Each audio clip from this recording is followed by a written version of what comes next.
Bienvenidos a Saber Rural. Qué bueno que estén ahí para compartir juntos todos los adelantos científicos y técnicos que le permiten a las distintas cadenas de valor seguir avanzando y mejorar. Y para hoy tenemos un programa con una gran diversidad de temas, es por eso que para comenzar les proponemos ver cómo se puede abordar el dolor en los pequeños animales cuando están padeciendo enfermedades oncológicas. Los animales no humanos padecen dolor. Este puede manifestarse de manera leve, aguda y hasta convertirse en crónico. En general, el dolor agudo aparece de repente debido a una enfermedad, lesión o inflamación. A menudo puede ser diagnosticado y tratado. Para cuantificar el dolor, existen indicadores de referencia establecidos. Hay herramientas, hay escalas para medir el dolor en los animales. Hay algunas escalas que se llaman unidimensionales, donde un observador dice cuánto le duele al perro, cuánto le duele al gato. Y eso, si el observador, que en este caso es un veterinario, no ha tenido un buen día, podría decir, perro, ¿qué pasa? ¿Sabes? Pero también hay escalas multidimensionales, donde además de la observación se miden parámetros fisiológicos y eso se le da una escala, un número, y basado en eso tú podrías, y la historia clínica, etcétera, tú podrías considerar en qué nivel de dolor, en qué nivel de la experiencia dolorosa pueda estar ese paciente en ese momento. Pero además hay algo que no podemos dejar fuera y es esta característica evolutiva que tienen los animales, que es el estoicismo, una herramienta de distracción.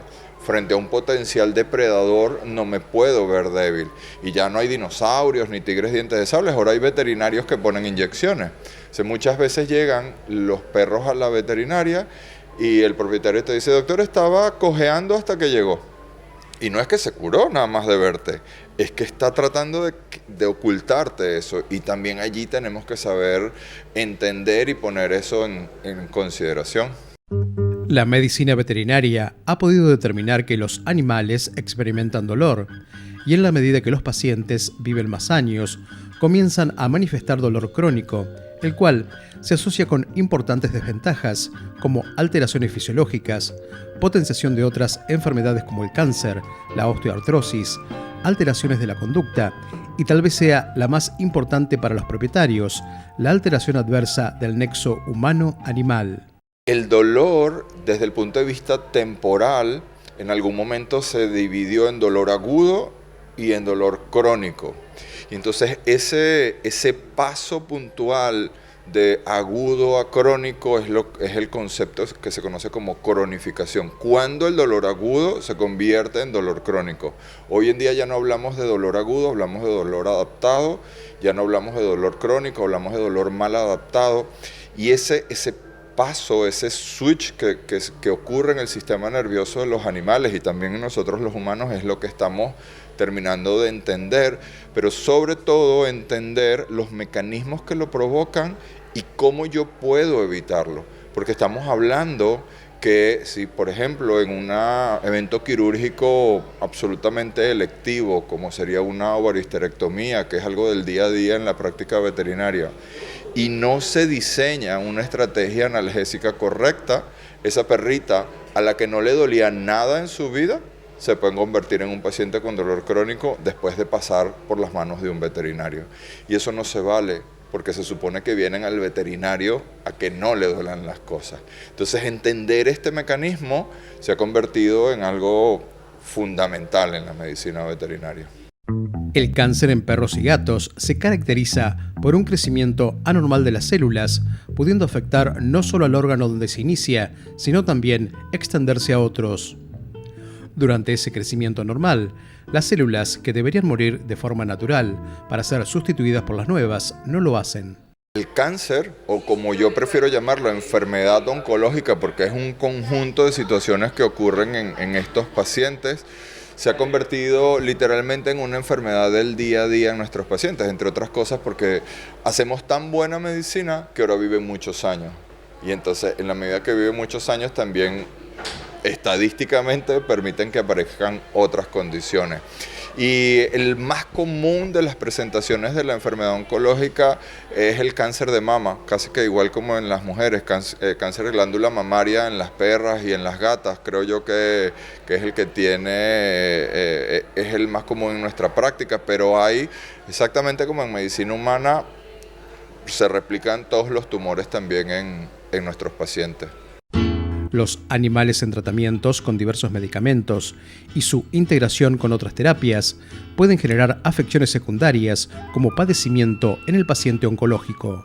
En el paciente con enfermedad oncológica tiene muchas maneras de doler, porque duele el tumor primario, porque duele la metástasis, es decir, el tumor creciendo en otro tejido donde inicialmente no estaba el tumor, pero también duele el tratamiento para la enfermedad oncológica y probablemente muchas veces ese es el más doloroso y el más impactante de los dolores, porque estamos hablando, por ejemplo, que una perrita con un tumor de glándula mamaria único de 2 centímetros, por decirte algo, muy pequeño, etcétera, el tratamiento es quítale toda la cadena mamaria. Y se convierte en una cicatriz que va del cuello hasta la ingle y tiene que ser así. Eso es algo que no negociamos de ninguna manera. Y después todo el tema de las quimioterapias y todo esto, que el comportamiento en los animales es un poco diferente, es decir, no se les cae el pelo ni mucho menos, pero sí generan modelos de dolor. Entonces duele, probablemente sea peor el remedio que la enfermedad muchas veces, pero sí hay muchas maneras de doler. Los tratamientos multimodales integrados para el dolor se centran en el uso de múltiples clases de drogas y su integración con tratamientos con y sin agentes farmacológicos. Este tipo de cuidados médicos debe contemplar el bienestar del animal enfermo. Sin duda alguna, multidimensional. Combinar fármacos, ¿sí? Los pacientes con cáncer no se mueren de cáncer, se mueren básicamente de 2 cosas, de dolor y de hambre. Entonces asegurarte que esté bien nutrido y que no le duela mientras la enfermedad progresa y finalmente ocurren otras complicaciones es la meta. Y a la hora de pensar en los diseños analgésicos, combinar fármacos según las necesidades del paciente, porque esto es algo muy importante, no podemos dar fármacos porque sí. No puede ser peor el remedio que la enfermedad. Y entonces preparar estrategias que se ajusten a las necesidades de ellos es lo que pretendemos hacer. El tratamiento no solo debe recaer en la administración de drogas para brindar un alivio efectivo, sino que también puede recurrir a herramientas terapéuticas como la cirugía, la fisioterapia, la rehabilitación física y la acupuntura, con el fin de mejorar la calidad de vida. Al haber diferentes maneras de doler y que te puede doler inclusive con mayor o menor intensidad a lo largo que cursa la enfermedad, tú también te tienes que ajustar a eso. De hecho, hay un modelo de dolor en los pacientes con cáncer que se llama dolor irruptivo y se refiere a pacientes que aún estando tratados farmacológicamente les puede doler.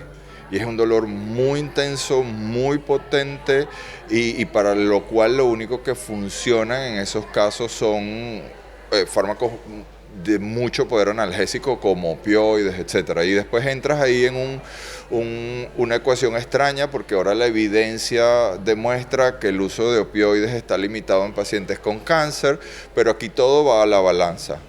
Si se va a morir igual por la enfermedad oncológica, por lo menos que se muera con el menor dolor posible, ¿sí? La calidad de vida por encima de cualquier cosa.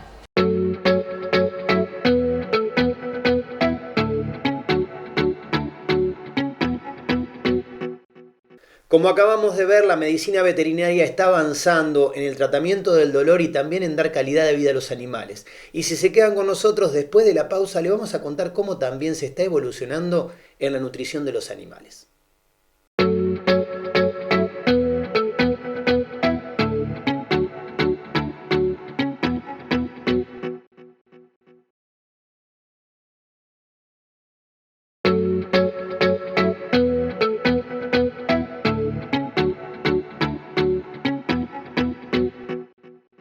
El principal objetivo en la producción porcina es lograr mayor ganancia de peso en menor tiempo y con la menor cantidad de alimento posible. Es por eso que para ver cómo se puede mejorar a través de un manejo integral, compartimos con ustedes este informe. El principal objetivo de la producción porcina es obtener la mayor ganancia de peso de los animales, con el menor consumo de alimento y tiempo de engorde posible. Las buenas prácticas nutricionales son esenciales para una buena salud y producción de los animales, por lo que en cada etapa del proceso productivo se deben aportar dietas específicas contempladas por un plan integral que considere la totalidad del ciclo productivo. La genética va teniendo un gran avance hacia cada vez destetar más lechones, producir más kilos de carne por hembra alojada, y desde la nutrición tenemos que ir acompañando esos avances. Fundamentalmente, el programa de alimentación debe contemplar las diferentes etapas, desde la gestación, lactancia, posparto, postdestete, la etapa de lechón, de recría y de terminación. Entonces, el programa de alimentación debe ser un programa integral que contemple las necesidades de cada etapa, y con este gran avance genético, cada etapa tiene su particularidad, la tenemos que ir conociendo y cumpliendo las necesidades de estas etapas. En cada etapa del proceso productivo, el animal necesita dietas particulares que le permitan desarrollarse. Un buen consumo de alimento de las cerdas es vital para sustentar la producción de leche sin que haya disminución de peso. La gestación se ha tornado en una etapa de suma importancia.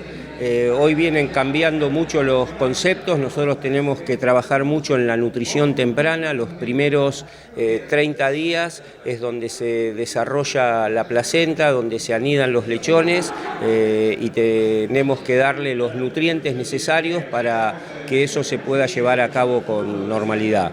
Después de esa etapa viene una segunda etapa donde tenemos que ser muy estrictos con el estado corporal de las hembras. Las hembras tienen que llegar en el estado óptimo al parto, donde no pueden. El mayor problema que tenemos es cuando se nos engordan, que hoy después tienen mala producción de leche, falta de consumo, mala producción de calostro, lechones chicos.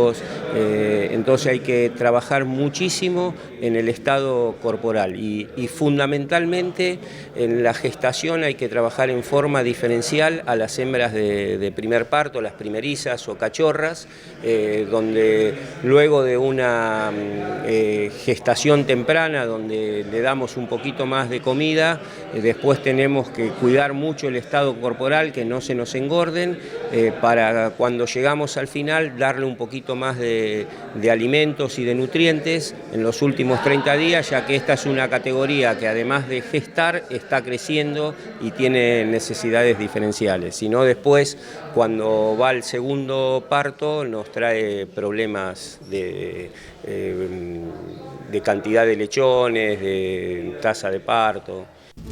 La prolificidad de las cerdas ha ido incrementándose en las últimas décadas debido a las mejoras genéticas.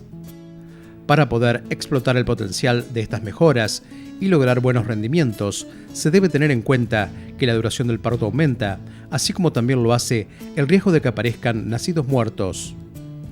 Con estas cerdas, el peso al nacimiento disminuye y el número de lechones menores a 1 kilogramo aumenta, demandando condiciones de manejo más ajustadas.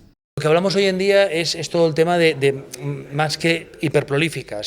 Sería el concepto más novedoso, que llevamos unos cuantos años viéndolo en el mercado y tratando de hacer un trabajo específico sobre estos animales. ¿Qué contempla? Lo que contempla es que son animales muchísimo menos rústicos que los que estábamos acostumbrados, con lo cual son fácilmente mucho más estresables, padecen mucho más las enfermedades, padecen mucho más las diferencias térmicas de temperatura entre la noche y el día, entre las diferentes. Entonces, claro, el manejo ahí lo que nos pide es ser mucho más profesionales de lo que hemos sido hasta ahora. O sea, aquellos puntos finos, todavía tenerlos más preparados, más engrasados, y juega un papel determinante el personal.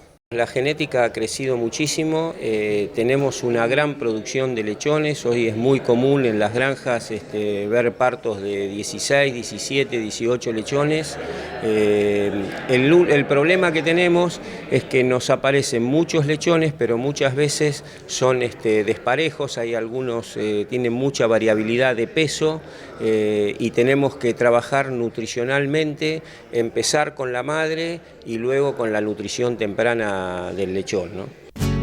En general, La salud y el crecimiento de los cerdos están estrechamente relacionados con su estado nutricional y en los últimos años los tratamientos terapéuticos y nutricionales han evolucionado a partir de productos centrados en la dieta de los animales. La nutrición está siendo pionera en crear productos alternativos a los antibióticos en base a probióticos, prebióticos, aceites esenciales, combinaciones de ellos. Están haciendo muchas pruebas, están adaptando las fórmulas a las actuales necesidades, no solo nutricionales, sino a las actuales necesidades del no uso de antibióticos preventivos. Entonces ahí la nutrición sí que tiene un papel y lo están haciendo muy bien, de forma, yo diría que fundamental. Desde Betifarma estamos trabajando mucho en la alimentación de la madre y en la alimentación del lechón, pero fundamentalmente estamos con un producto novedoso que es el Energy Protein Drink, que son proteínas de alta digestibilidad, sales hidratantes, donde se lo damos en los primeros días al lechón para poder, que se hidrate bien, que se nutra fundamentalmente el intestino. Es un producto que también lleva prebióticos, probióticos, eso hace desarrollar tempranamente la flora bacteriana, benéfica, inhibir a la patógena y que en definitiva el lechón tenga mayor vitalidad, pueda mamar mejor de la madre y poder bajar la mortalidad en la maternidad, que es uno de los grandes problemas. A partir de la hiperprolificidad de las hembras, la producción porcina cuenta con mayor cantidad de lechones nacidos vivos, en detrimento del peso al nacimiento y con una mayor dispersión. Con este desafío en mente, Betifarma propone el uso de proteínas de alta digestibilidad, sales hidratantes para los lechones lactantes, como también en momentos del postdestete, transporte, maternidad y hasta en la dieta periparto de la hembra. Trabajando mucho la salud intestinal, logramos disminuir la cantidad de patógenos y de problemas sanitarios en los lechones y de mortalidad, que es el gran problema que tenemos, mortalidad predestete, ¿no?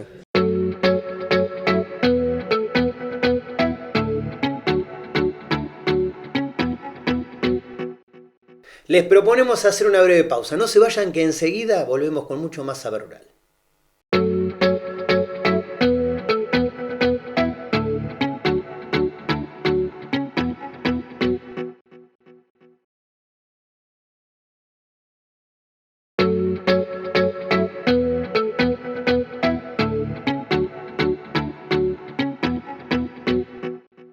Con la evolución del complejo agroalimentario, las empresas agropecuarias han desarrollado nuevos modelos de gestión y aquí en Saber Rural les contamos de qué manera. Para la gestión, la construcción de un cuadro de mando como herramienta genera un marco de análisis integral en cada una de las perspectivas desde la que se puede abordar a la empresa ganadera y comprender las interrelaciones existentes entre las mismas. Nosotros lo que tratamos de apuntar es a la construcción de un cuadro de mando, ¿no? Y en ese sentido tenemos que respetar de alguna manera a los creadores, o tratamos de hacerlo, a Kaplan y Norton, que han planteado que hay perspectivas, que no solamente debemos dedicarnos a la perspectiva económica, en donde obviamente vamos a encontrar indicadores como el margen bruto de las distintas actividades, como las rentabilidades tanto del activo como del patrimonio neto, es decir, resultados económicos puros o mismo cuestiones financieras, ¿no? Indicadores que representen la liquidez de la empresa, que es compleja justamente en una producción ganadera que vende y liquida de vez en cuando y que gasta todo el tiempo y eroga todo el tiempo. Pero también, respetando un poco la lógica de Kaplan y Norton, vamos a otras perspectivas, la perspectiva de procesos internos, la perspectiva de mercados, y ahí hay, o la perspectiva de aprendizaje y crecimiento, y de la sustentabilidad o sostenibilidad, y eso nos lleva a tener que incluir otro tipo de indicadores que de alguna manera nos adelanten lo que puede pasar en la empresa, digamos, hacia el futuro. Si yo lo que mido es solo rentabilidad, la rentabilidad es la consecuencia de una serie de decisiones que se fueron tomando a lo largo de un proceso productivo muy prolongado, sobre todo en ganadería, por ejemplo, de cría. Entonces ahí aparecen indicadores integrados por las distintas perspectivas. No podemos estar ajenos al conocimiento de los precios, de las relaciones de precio y costo, de las relaciones insumo-producto, de las tendencias.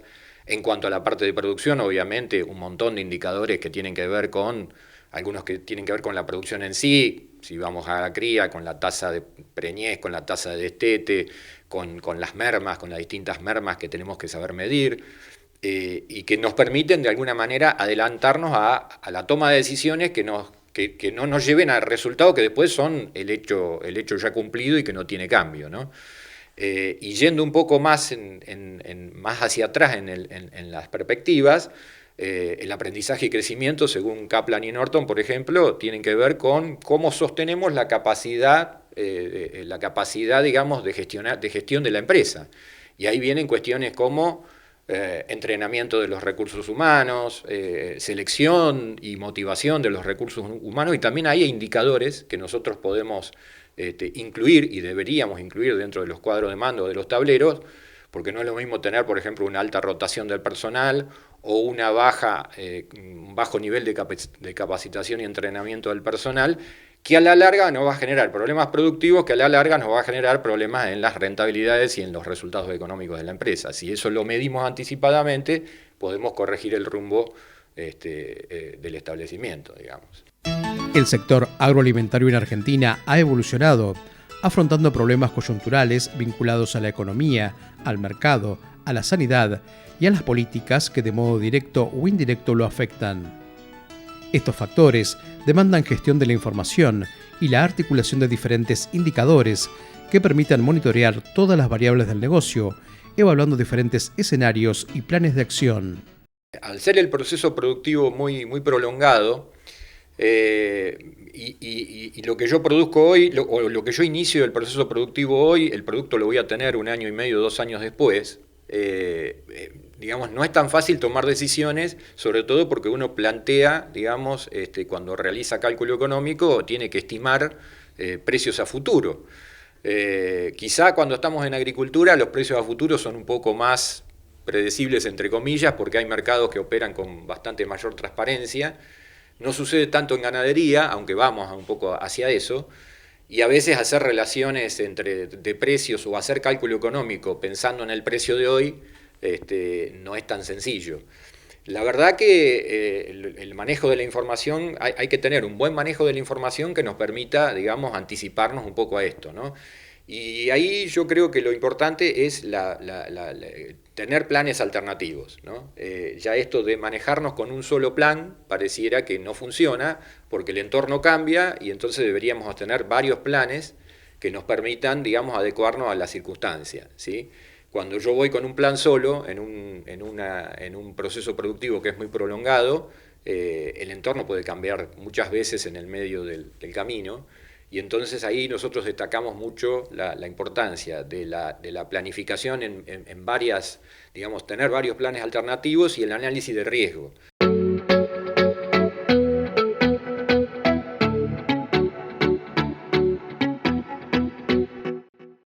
La producción exitosa del cultivo de trigo está directamente relacionada con su vigor. Y para explicarnos por qué, especialistas en la materia están aquí en Saber Rural.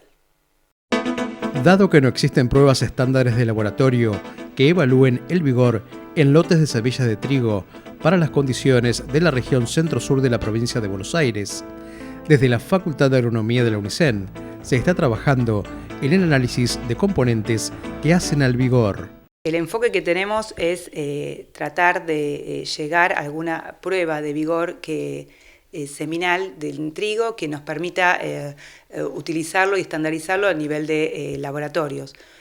Hoy por hoy no existen pruebas totalmente recomendadas para el trigo, que sí existen para otras especies, y lo que maneja el productor es generalmente, y lo de gran utilidad en el productor y el gran uso que tiene el productor a través del laboratorio de semilla, es en el análisis de PG, del poder germinativo.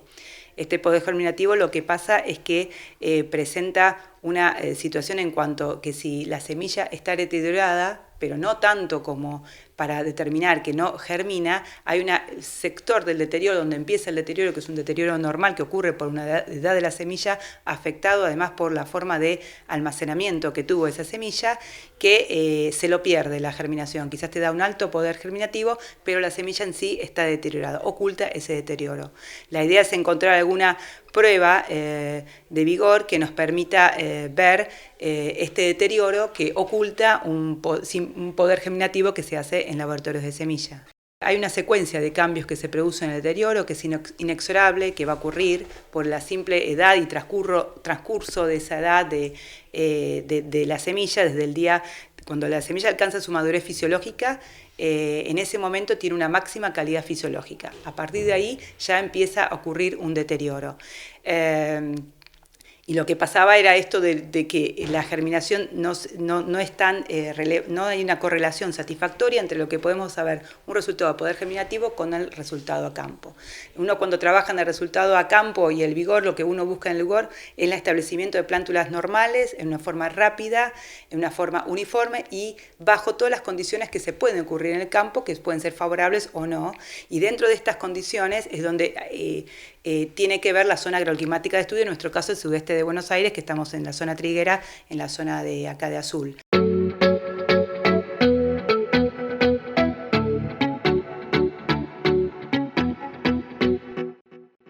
Amigos del campo, de esta manera llegamos al final de este programa. Muchísimas gracias por habernos acompañado una vez más. Nos vamos hasta dentro de una semana, cuando los estaremos esperando para compartir nuevamente juntos mucho más saber rural. Hasta entonces.